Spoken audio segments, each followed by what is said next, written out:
நியூஸ்7 தமிழ் நேயர்களுக்கு வணக்கம். ஜியோ பாலிடிக்ஸ் நிகழ்ச்சிக்கு உங்களை வரவேற்பது நான் உங்கள் பிருத்திவி. ஈரானை சுற்றி வளைக்கும் அமெரிக்கா, ட்ரம்பின் புதிய வீகம் என்ன அப்படின்னு தான் இன்னைய நிகழ்ச்சியில் பேச இருக்கிறோம். இது தொடர்பாக இன்னைக்கு நம்முடன் பேச தமிழ் தேசிய விடுதலை இயக்கத்திலிருந்து தோழர் தியாகு நம்மோடைய நேரார். அவர்கிட்ட பேசுவோம். வணக்கம் சார். வணக்கம். இப்போ ஹார்மூஸ் நீரிணையில் 20க்கும் மேற்பட்ட கப்பல்கள் நின்றுக்கிட்டு இருக்கு. ஈரானை தாக்கிறதுக்காகவும் அங்கே எந்த விதமான இதுவும் நடக்காமல் தடுத்துக்கிட்டு இருக்காங்க. ஈரானை கம்ப்ளீட்டாக சுற்றி வளைக்கிறாங்க. ஈரானுக்கு ஒரு நெருக்கடி தராங்க. இது இல்லாமல் புதுசாக பொருளாதார நெருக்கடியும் கொண்டு வரவும் ட்ரம்ப் ஒரு புதிய வியூகத்தை எடுக்கிறார். இதை எப்படி பார்க்குறீங்க? இது அவருக்கு கை கொடுக்கும்னு நம்புறீங்களா? நாம் சென்ற முறை இது குறித்து பேசும்போது அமெரிக்காவும் இஸ்ரேலும் என்ன நோக்கங்களோடு போரை தொடுத்தன. போருக்காகவே இல்லை, சண்டை போட்டுகிட்டே இருக்கணுங்கிறதுக்காக செய்ய முடியாது. அப்படி போருக்காக அவங்க வகுத்து கொண்ட அந்த 3 நோக்கங்கள், ஈரானில் ஆட்சி மாற்றம், இஸ்ரேலை பாதுகாக்கணும், அதுக்காக வேண்டி இந்த மற்ற ஹமாஸு, ஹூதீஸ் இவங்களையெல்லாம் ஒடுக்கி வைக்கணும். ஈரான் அவங்களுக்கு உதவி பண்ணக்கூடாது. ஈரான் அணு ஆயுத வல்லமை பெறக்கூடாது. நீண்ட தூர ஏவுகணைகள் தயாரிக்கக்கூடாது. இந்த 3 நோக்கங்களையும் அடையாமல் தான் ஒரு புரிந்துணர்வு உடன்படிக்கையில் ட்ரம்ப் கையெழுத்திட்டார். இந்த போரினுடைய ஒரு பக்க விளைவு, ஒரு சைடு எஃபெக்ட் தான் ஹார்முஸ் நீரிணை என்பது. நேரடியாக ஹார்முஸை வைத்து இந்த போர் தொடங்கப்படலை. ஹார்முஸ் யாருக்கு என்பதற்காக இந்த போரே அல்ல. ஆனால் ஹார்முஸ் என்பதை ஈரான் தனக்கு ஒரு பொருளியல் ஆதாயத்திற்கு பயன்படுத்துது. இந்த போரில் அதை ஒரு கருவியாக்குது. தனக்கு விரோதமான நாடுகள் அந்த ஹார்முஸை பயன்படுத்தி, ஏன்னா உலகத்தில் மிக முக்கியமான ஒரு நீரிணை, உலகத்தினுடைய எரிபொருள் போக்குவரத்தில் 20 விழுக்காடு வரைக்கும் போகுது. இப்போ இந்தியாவுக்கெல்லாம் 60 விழுக்காடு வரைக்கும் அந்த வழியாக தான் வருது. எண்ணெய் வள நாடுகளுடைய எண்ணெய் வெளியில் போகிறதுக்கான ஒரு முக்கியமான வழி. எனவே அதை ஒரு போர் ஆயுதமாக பயன்படுத்த ஆரம்பித்தாங்க. அமெரிக்கா என்ன செஞ்சிச்சு? அதனுடைய முந்தைய முயற்சிகள்லாம் உண்மையில் தொடங்கும் போதே ஈரானுடைய அதிபர், அவர் உச்ச தலைவர் கொலை செய்யப்பட்டார். ஒரு பள்ளிக்கூடத்தில் குண்டு வீசி 170க்கு மேற்பட்ட சிறுமிகள் கொல்லப்பட்டார்கள்.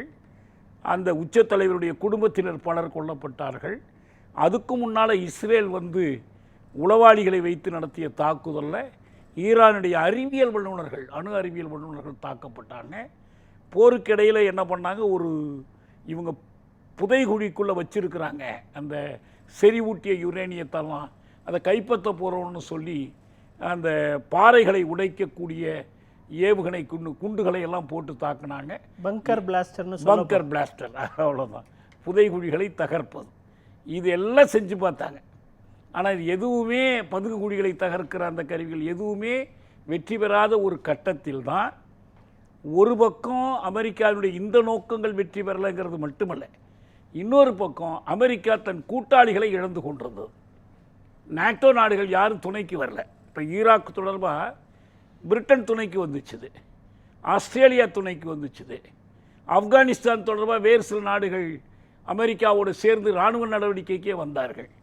ஆனால் இந்த முறை ஒரு சில நாடுகள், இத்தாலியை போன்ற நாடுகள் நேரடியாக அமெரிக்காவுக்கு எதிர்ப்பு தெரிவித்தாங்க.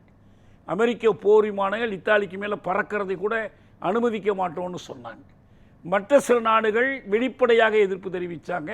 நடைமுறையில் யாரும் உதவ முன்வந்துட்டாங்க. அவங்களெல்லாம் திட்டினார் ட்ரம்ப், கோழைகள் என்றெல்லாம் திட்டினார். ஆக நண்பர்களையும் இழக்கிறாங்க. இஸ்ரேலுக்கும் அமெரிக்காவுக்கும் இதுவரை ஒரு வெளிப்படையான முரண்பாடு வெடித்ததே கிடையாது. ஆனால் இந்த போரில் என்னாச்சு, அதுவும் வெளிப்படையாக வெடிச்சிச்சு. நான் சொல்கிறத கேட்கணும், நச்சுத்தனமாக நடந்துக்கூடாது என்று ட்ரம்ப்பும் சொன்னார், மார்க்கோ ரூபியோ சொன்னார், அமெரிக்க தலைவர்கள் சொன்னாங்க. அந்த மாதிரி மோதல்லாம் வெடிச்சிச்சு. எனவே தான் அவங்க இந்த போரில் நம்ம ஜெயிக்க முடியாது. ஆனால் நாங்கள் தோற்றுவிட்டோம் என்பதை ஒத்துக்கொள்வதற்கு ஒரு அமெரிக்க வல்லரசினுடைய அதிபரால் அது முடியாது. ஏன்னா அதனுடைய விளைவுகள் உலக அளவிலும் உள்நாட்டு அளவிலும் இல்லை. அமெரிக்க அதிபர் நினச்ச மாதிரி அவர் அங்கே ஒரு ரெஜிம் சேஞ்சை கொண்டு வந்துட்டார், ஒரு ஆட்சி மாற்றத்தை கொண்டு வந்துட்டார்ல. இல்லை, ஆட்சி மாற்றம்னா ஒரு தலைவரை கொண்டுட்டால் ஆட்சி மாற்றம்னா பல நாடுகளில் ரொம்ப சுலபமாக ஆட்சி மாற்றம் கொண்டு வந்து. அப்படி தான் அவர் சொல்லிக்கிறாரு. இல்லை, ஏன்னா இவங்க ஆட்சி மாற்றம்னு சொன்னது எதை? இஸ்லாமிய புரட்சியின் மூலமாக, 79 இஸ்லாமிய புரட்சியின் மூலமாக ஒரு புதிய அரசு ஏற்படுத்தப்பட்டது. அயோத்தொல்லா கொமேனி தலைமையில் அது வந்துச்சு. அப்புறம் அவரிடத்துல இன்னொரு காமேனி வந்தார். இந்த இஸ்லாமிய அரசை வீழ்த்துவது, அதனுடைய படை வலிமை என்பது இஸ்லாமிய காவலர்கள், அந்த ஐஆர்ஜிசி. ஆமாம், இவங்களை அதிகாரத்தை விட்டு வெளியேற்றுவது.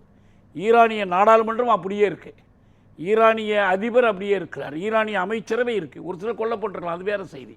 ஆனால் ஆட்சி மாற்றம் என்று அழைக்கிறதுக்கு ஒன்றுமே இல்லை. இன்னும் சொல்ல போனால் இறந்து போன கொமேனியினுடைய மகனையே மொய்தாபா கொமேனியை மீண்டும் பதவியில் அமர்த்திட்டாங்க. அதனால் இது எப்படி ஆட்சி மாற்றம்னு சொல்கிறது? அது மாதிரி ஆட்சி மாற்றம்னு சொல்லிக்கிறதுக்கான வேலையே இல்லை. அதெல்லாம் சும்மா ஒப்புக்கு சொல்லலாம் அதிகாரபூர்வமாக. அப்படிலாம் ஈரானில் அப்போ ஆட்சி மாற்றம் ஏற்பட்டுடுச்சுல்ல, அந்த ஆட்சி அமெரிக்காவுக்கும் இஸ்ரேலுக்கும் ஆதரவான ஆட்சி தானே. அப்புறம் ஏன் போர் நடத்துது? இந்த போரை யார் நடத்துகிறா? ஈரானில் இருந்து கொண்டு இந்த போரை நடத்தி கொண்டிருப்பது யார்? அந்த ஹார்முஸ் நீரிணையை தங்கள் கட்டுப்பாட்டில் வைத்துக்கொண்டு அதற்கு சுங்கம் வசூலித்து கொண்டிருப்பது யார்? அதெல்லாம் என்ன ட்ரம்ப்புக்கு ஆதரவான ஆட்சி? அது நிச்சயமாக இல்லை. ஆட்சி மாற்றம் ஏற்படவே இல்லை. அணு ஆயுதம் தொடர்பாக பேச்சுவார்த்தையும் இல்லை, ஒன்றும் கிடையாது. பிற்காலத்தில் பார்த்துக்கலான்னு ஒத்தி போடுற அளவுக்கு தான் இருந்துச்சு. ஆனால் இதுக்கு முன்னால் போர் தொடங்குவதற்கு முன்னால் நெருங்கி வந்துட்டாங்க. காத்தர் நடுவான்மையாக இருந்து பேச்சுவார்த்தை நடத்தும் போது ஒரு உடன்பாடு நெருங்கி வந்துட்டாங்க. ஏன்னா அவங்க ஈரான் எப்பயுமே என்ன சொல்கிறாங்கன்னா, எங்களுடைய இஸ்லாமிய கொள்கையின்படி எங்களுக்கு அணு ஆயுதங்கள் தேவையில்லை, எங்களையே அழித்து நாங்களே இல்லாமல் போய்விடுவோம்னு சொன்னால் தான் நாங்கள் வேறு யோசனை பண்ணணும், நாங்கள் யாரையும் அழிப்பதற்கு எங்களுக்கு ஆயுதம் தேவையில்லைன்னு சொல்லிட்டாங்க. அவங்க நாங்கள் அமைதி வழி பயன்பாட்டுக்கு தான் பயன்படுத்துகிறோன்ட்டாங்க. அவங்கள்ட்ட அணு ஆயுதம் இருப்பதாக குற்றஞ்சாட்டுகிற நாடுகள் எது? ஆயிரக்கணக்கான அணுகுண்டுகளை குவித்து வைத்திருக்கிற அமெரிக்கா. தன்னிடம் அணு ஆயுதங்கள் இருந்தாலும் அதை வெளியில் சொல்லாமல் மறைத்து கொண்டிருக்கிற இஸ்ரேல். இந்த நாடுகள் அணு ஆயுதம் வைத்துக்கொண்டு ஈரான் அணு ஆயுதம் வைத்துக் கொள்ளக்கூடாது, தொலைதூரத்துக்கு போகிற ஏவுகணைகள் வைத்துக் கொள்ளக்கூடாது. இது என்ன நியாயம்? இது இல்லை. இப்போ ட்ரம்ப்போட நடவடிக்கை எப்படி பார்க்குறீங்க? ஏன்னா இப்போ அதான் சொல்ல வரேன். அந்த தோல்வியை ஒத்துக்கொண்டு ஒரு புதிய யதார்த்தங்களை ஏற்றுக்கொண்டு, நியூ கிரவுண்ட் ரியாலிட்டிஸ், அதை ஏற்றுக்கொண்டு அதற்கேற்ப அமெரிக்காவினுடைய அயலுறவு கொள்கையை மாற்றி அமைக்கணும். செய்கிறதுனா அவர் செய்யலாம். ஏன்னா இவர் ஆட்சிக்கு வருவதற்கு முன்பு என்ன சொல்லி வாக்கு கேட்டார்னா, இதுவரைக்கும் இருந்த அமெரிக்க அரசுகள் ஜோ பைடன் உட்பட தேவையில்லாத போர்களில் அமெரிக்காவை இழுத்து விட்டுட்டாங்க. நான் அந்த போர்களெல்லாம் நான் ஈடுபட மாட்டேன், போர்களுக்கெல்லாம் ஒரு முடிவு கட்டுவேன், உக்ரைன் ருஷ்யா போரை கூட முடிச்சிருவேன், இந்த ஈரான் இஸ்ரேல் போரை முடிச்சிருவேன், போர் இல்லாத அமெரிக்கா எந்த போரிலும் ஈடுபடாமல் இருக்கிற நிலைமையை உண்டாக்குவேன்னு சொன்னவர். ஆனால் தேவையில்லாமல் இந்த போரில் கொண்டு போய் ஈடுபடுத்தினாங்க. ஏன்னா அமெரிக்காவில் ரெண்டு கட்சியில் எந்த கட்சி ஆட்சியில் இருந்தாலும் சரி, எந்த அதிபர் ஆட்சியில் இருந்தாலும் சரி, அவங்களுடைய அயலுறவு கொள்கையினுடைய ரொம்ப சாரமான சில செய்திகள் இருக்குது. அதில் ஒன்று இஸ்ரேலை பாதுகாப்பது. ஏன் இஸ்ரேல் மேலே அவங்களுக்கு என்ன அவ்வளோ அக்கறை? அவங்க யூதர்கள் எனவே பாதுகாக்கணுங்கிறது அதெல்லாம் ஒன்றும் கிடையாது. அவர்கள் மத்திய கிழக்கில் எண்ணெய் வளம் மிக்க அந்த பகுதியில் இருக்கிறாங்க. எனவே எண்ணெய் வளம் மிக்க நாடுகளை எல்லாம் அச்சுறுத்தி வைத்து கொள்வதற்கு அங்கே ஒரு அடியாள் மாதிரி இஸ்ரேலை அவங்க வளர்த்து வச்சிருக்கிறாங்க. இது எல்லா காலத்திலும் நடந்துக்கிட்டு இருக்கு. அந்த இஸ்ரேலை பாதுகாக்கிற கொள்கை எங்கே கொண்டு போய் விட்டுச்சு? பாலத்தீனர்களுடைய சொந்த இடம் என்று உலகம் ஒத்துக்கொண்டு ஆஸ்லா உடன்படிக்கையில் ஒப்புக்கொள்ளப்பட்ட காசா முனையே போய் தாக்கி அவர்களை அழிப்பதற்கு முற்பட்டாங்க. இன்றைக்கும் மேற்கு கரையில் இஸ்ரேல் தன்னுடைய ஆக்கிரமிப்பில் வைத்திருக்கு, யூத குடியேற்றங்களை ஏற்படுத்தி கொண்டிருக்கு, பல ஐநா தீர்மானங்களுக்கு எதிராக செயல்பட்டு கொண்டிருக்கிறாங்க. அப்படி இருக்கும்போது இந்த நோக்கத்தை அடைவதற்காக என்ன பண்ண வேண்டியிருந்துச்சு? இஸ்ரேல் தங்களை போருக்கு இழுத்து விட்டது என்று தான் அமெரிக்க தரப்பில் பலரும் சொல்லக்கூடியது.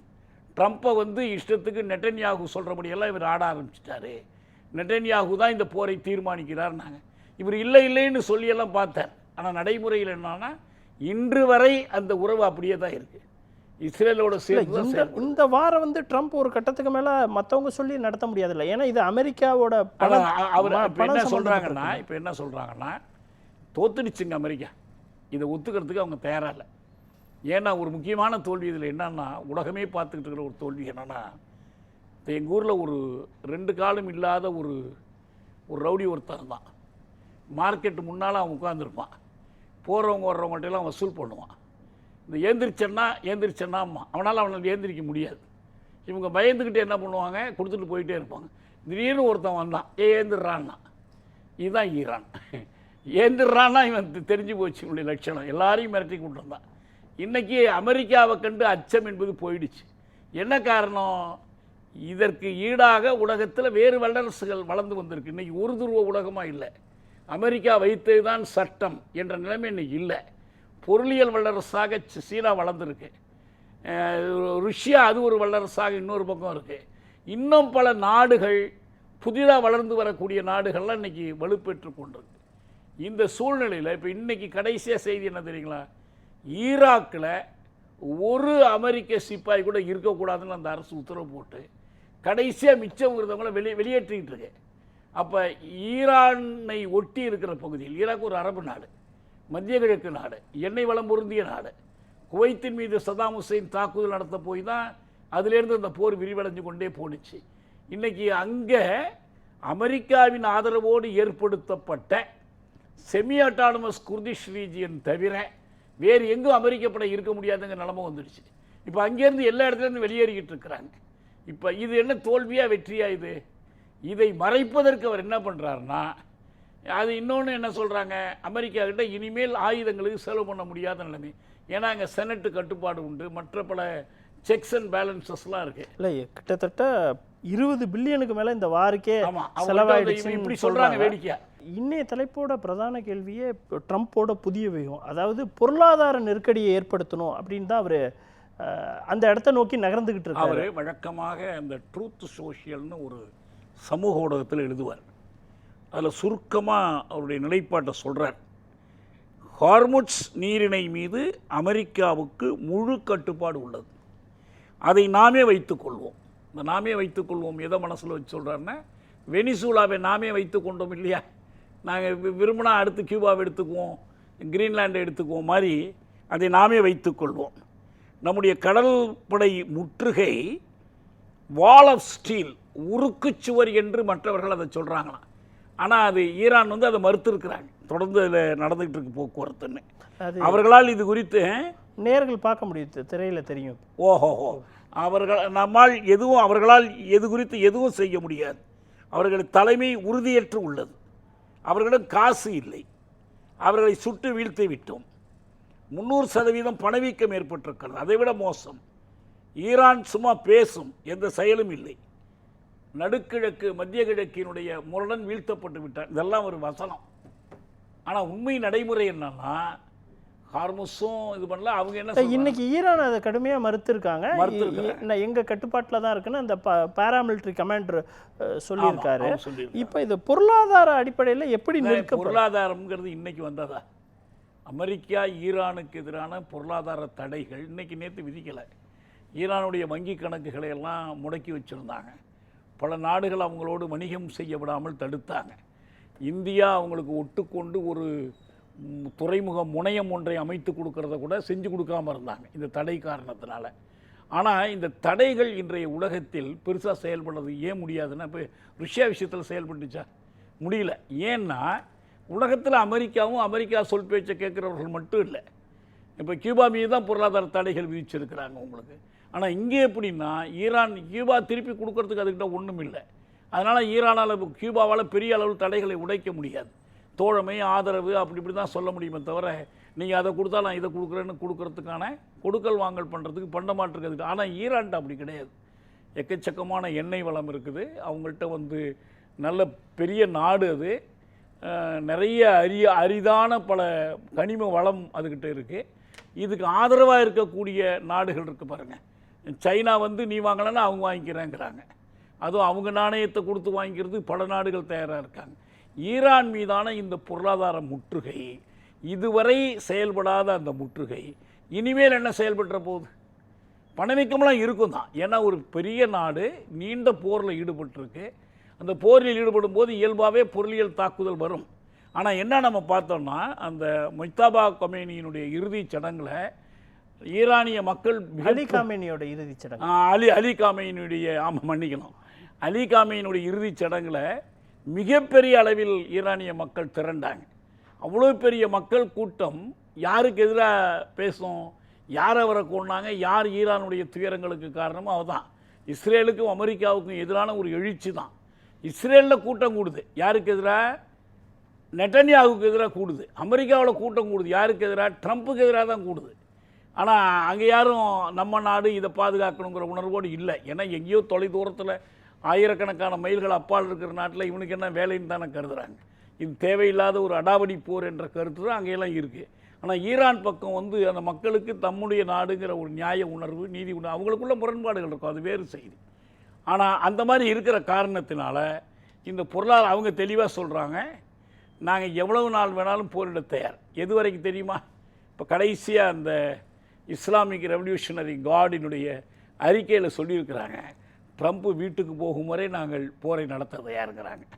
ஏன்னா நீங்கள் போர் தீவிரமடைய ட்ரம்ப் உள்நாட்டில் தனிமைப்பட்டுக்கிட்டு இருக்கிறார். அவருக்கான எதிர்ப்பு வலுத்துக்கிட்டே போகுது. ஈரானில் ஆட்சி மாற்றம், நான் முதல்லையே சொன்னேன், ஈரானில் ஆட்சி மாற்றம் என்பது இஸ்ரேலுக்கும் அமெரிக்காவுக்கும் குறி. போரின் விளைவு என்னன்னா அமெரிக்காவிலும் இஸ்ரேலிலும் தான் ஆட்சி மாற்றம் ஏற்படக்கூடிய நிலை உருவாகி இருக்கு. இந்த போரினால் இருக்கு. ஆட்சி மாற்றமே இல்லை, ஒப்புக்கு அதே தலைவர்கள் இருக்கிறாங்கன்னு வச்சுக்கோங்க. கண்ட்ரோல் இல்லை அவங்களுக்கு. அவங்க நினைத்தபடியெல்லாம் செயல்பட முடியல. அவங்களுக்கு எந்த மரியாதையும் இல்லை உலகத்தில். இந்த நிலைமை இருக்கிறதுனால ஈரானுக்கு வந்து இந்த மாதிரி இந்த பொருளாதார முற்றுகையினால் வீழ்ச்சி அடைந்து விடுவார்கள் என்ற இதெல்லாம் அவர் போர் நடத்த முடியலைங்கிறத சொல்லாமல், போர் நடத்துவதற்கு காசு இல்லை, ஆயுதங்கள் இல்லை, எவ்வளோ பேர் செத்து போயிட்டாங்க, இறப்புகளையே உயிரிழப்புகளை மறைச்சி வச்சுருந்தாங்க அமெரிக்கா.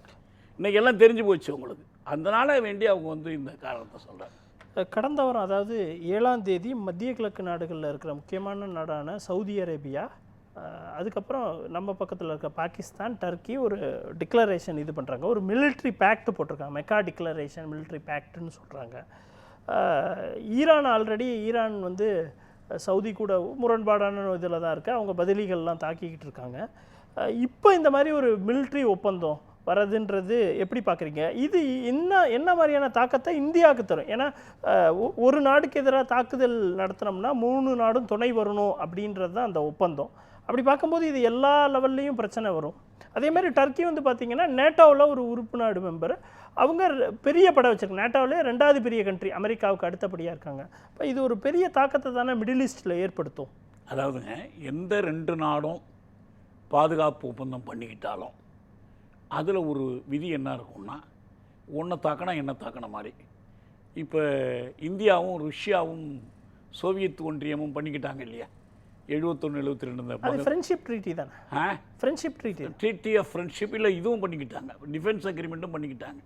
அது எது ஃப்ரெண்ட்ஷிப் ட்ரீட்டி நீண்ட காலமாக இருக்கிறது. அப்போ என்ன சொன்னாங்க, 7வது கடற்படை இங்கே வந்த நேரத்தில் தான் அந்த ஒப்பந்தம் பண்ணுறாங்க. யாரை தாக்கினா இன்னொருத்தர் தாக்கின மாதிரி அர்த்தங்கிறது. ஆனால் இப்போ எப்படின்னா, ஃப்ரெண்ட்ஷிப் ட்ரீட்டிங்கிற பேரில் பண்ணாலும் சரி, இந்த முத்தரப்பு ஒப்பந்தம், 4 தரப்பு ஒப்பந்தம்லாம் சொல்லி குவாட்ரி லேட்ரல் அக்ரிமெண்ட்லாம் பண்ணுறாங்க. இப்போ ஆஸ்திரேலியா, ஜப்பான், அமெரிக்கா, இந்தியா பண்ணுறாங்க குவாட். இது வந்து சவுத் ஏஷியன் குவாடுன்னு சொல்கிறாங்க. இப்போ இந்த குவாடில் எதுக்கு வந்து கூட்டு இராணுவ பயிற்சி மேற்கொள்கிறாங்க?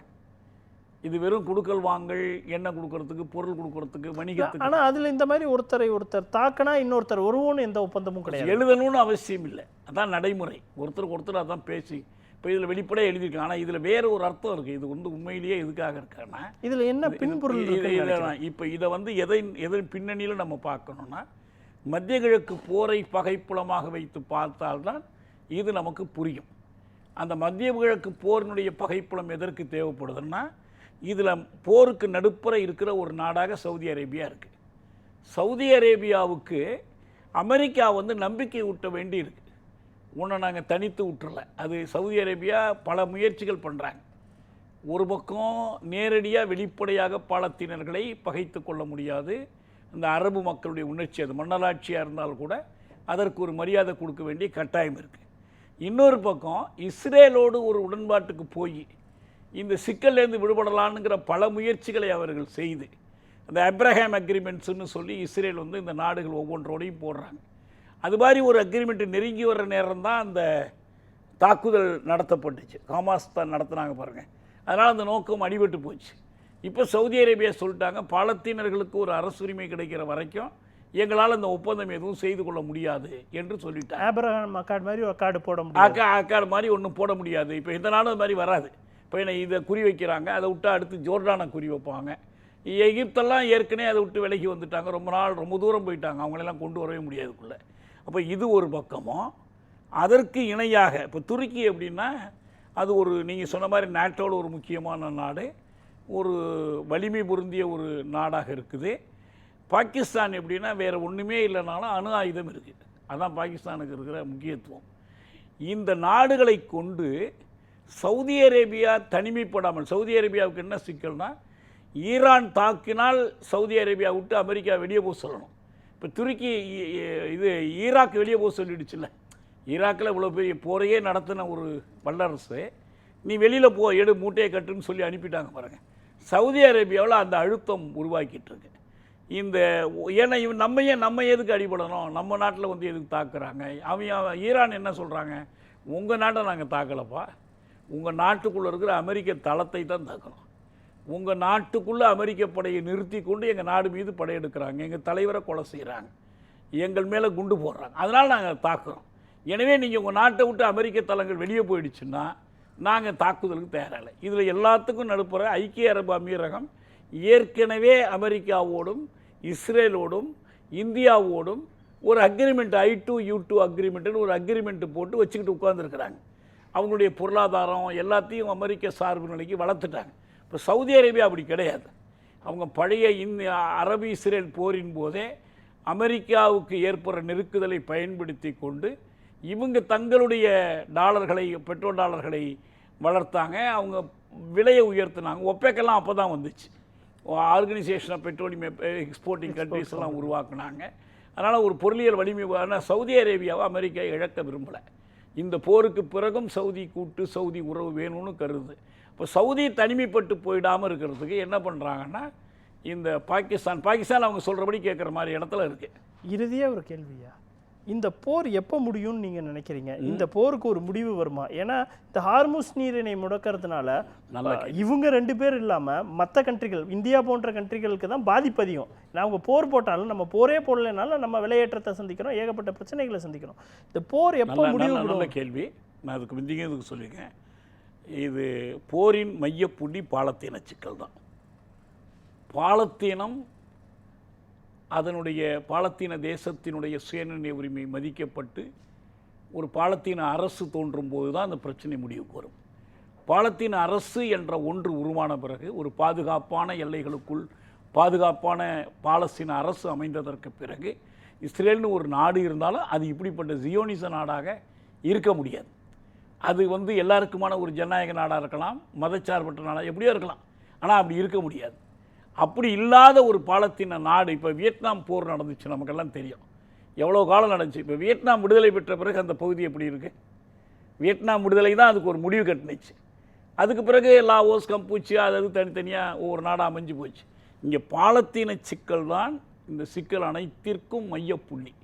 அது தீர்ந்தால்தான் இது தீரும். இப்போ நீங்கள் போர் முடியவில்லை என்பது ஹார்முஸ் நீரிணையை மட்டும் வச்சு பேசாதீங்க. காசா முனையில் போர் முடியவில்லைங்கிறது தான் முக்கியமானது. இன்றைக்கும் பட்டினியை ஒரு கருவியாக பயன்படுத்தி அந்த பாலத்தீன குழந்தைகளை சாகடிச்சுக்கிட்டு இருக்கிறாங்க.